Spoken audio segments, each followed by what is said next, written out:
All right, today we are diving headfirst into one of the weirdest, most tragic stories ever written, Franz Kafka's The Metamorphosis. We're going to walk through that haunting opening, the moment a man's life just completely shatters and turns into this absurd nightmare.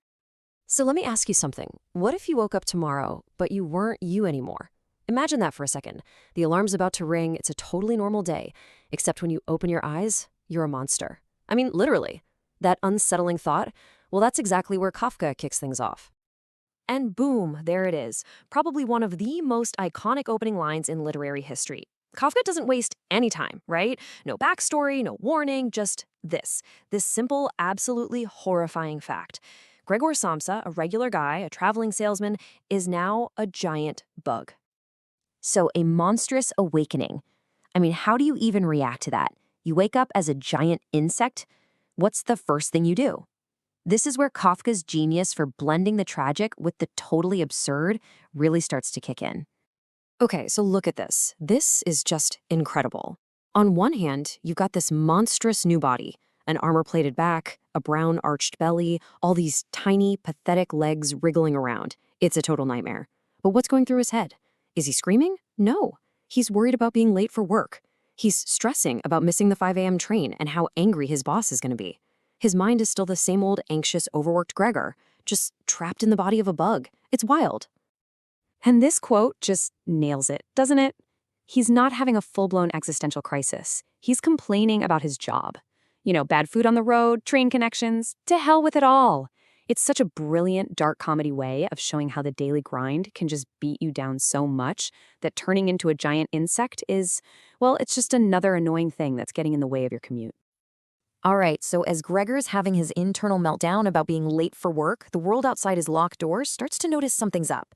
The pressure is about to get real. And you can just feel the tension building here, can't you? It starts small, his mother's soft call, "Gregor, it's 6:45. Then it gets a little more insistent. His father's knocking, "Gregor, what's going on?" Then his sister, worried, "Gregor, are you all right?" And then the final boss appears. The manager from work shows up. Now the full weight of his job, of society, is right there at his bedroom door. So he tries to answer them, right? He tries to say, "I'm coming, I'm getting up."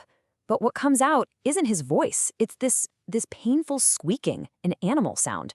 And that's the first clue for his family that this isn't just him sleeping in. Something is seriously wrong. He's lost his ability to communicate, to explain himself. He's totally cut off. And what's the reaction from the other side of the door? Not, "Are you okay?" No, it's this. The manager, in this cold, formal tone, demanding a clear explanation. He's not a person, he's a functionary. He represents this rigid, unforgiving system that has absolutely no time for anything out of the ordinary. There's zero empathy here. Just produce, or explain why you're not. So now, the world versus the bug. After this huge, clumsy struggle with his new insect body, Gregor finally manages to turn the lock with his mouth and swing the door open. This is it, the big reveal. And just like that, he's revealed. His family, his boss, they're all staring at him, the new Gregor. The reaction is, well, it's exactly what you'd expect. Pure chaos. The manager lets out this, "Oh!"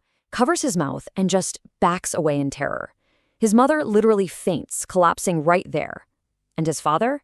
There's no pity, no concern, just this clenched fist and a look of pure hostility.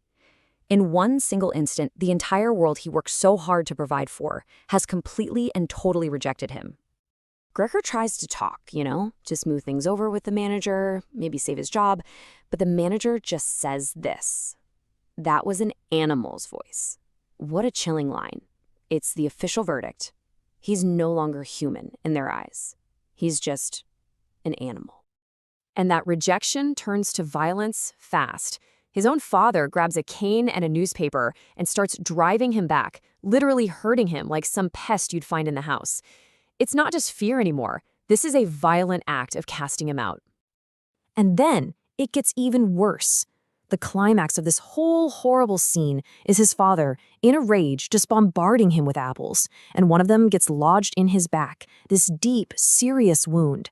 That apple becomes this physical symbol of his family's rejection, a a wound from his own father that he'll carry with him until the day he dies. So he's driven back into his room. Now he's basically a wounded prisoner.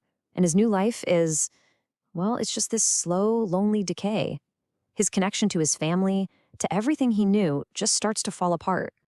And you can really see this tragic decline through his sister. Great. She was his one last link to the human world. At first, you see, she tries. She brings him his favorite, milk with sugar. But he can't stand it anymore. A few weeks later, she figures out he likes rotten food, so she brings him scraps on a newspaper. But then, look at the shift. By week 8, she's just kicking food into the room and whisking it away, not even caring if he ate. And by the second month, she's not even cleaning. The care just evaporates, replaced by disgust and, honestly, indifference. So his entire world shrinks down to his bedroom. He finds this weird sort of comfort in crawling on the walls and ceiling.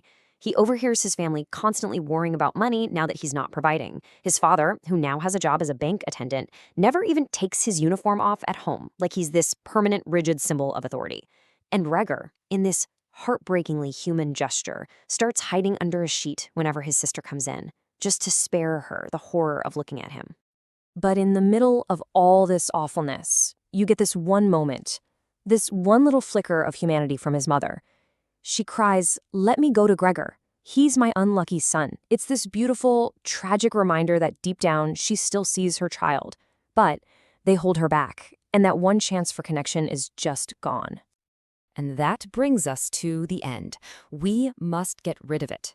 The family has finally reached its breaking point. The burden is too much, and they come to a final, devastating decision. So one night, his sister starts playing her violin, and the music just captivates Gregor.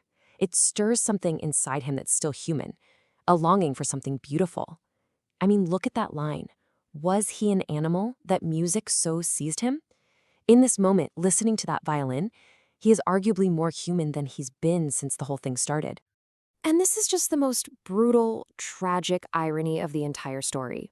On one side, you have Gregor, filled with these purely human, loving thoughts. He wants to tell his sister how amazing she is, that he was going to send her to the conservatory. He dreams of her staying with him. But on the other side, his sister sees him, drawn out by the music, and she delivers her verdict. "Things cannot go on. We must try to get rid of it," she even says. "I will not utter my brother's name in front of this monster." In the exact moment he feels his humanity the most, she completely erases it. And here's the twisted logic she uses to justify it. It's absolutely heartbreaking.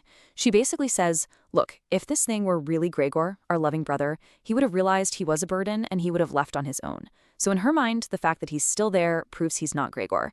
It's the ultimate rejection, and it's what finally seals his fate. And so hearing this, Gregor just accepts it. He goes back to his room, and that night, he dies. Which really leaves us with a central question of the whole story, doesn't it? Was Gregor the monster here because of his body? Or was the real monster the failure of his family, of society, to look past the shell and see the person still inside? It really makes you wonder, what is it that truly makes us human? Our appearance? Or is it how we're treated, how we're accepted by the people around us?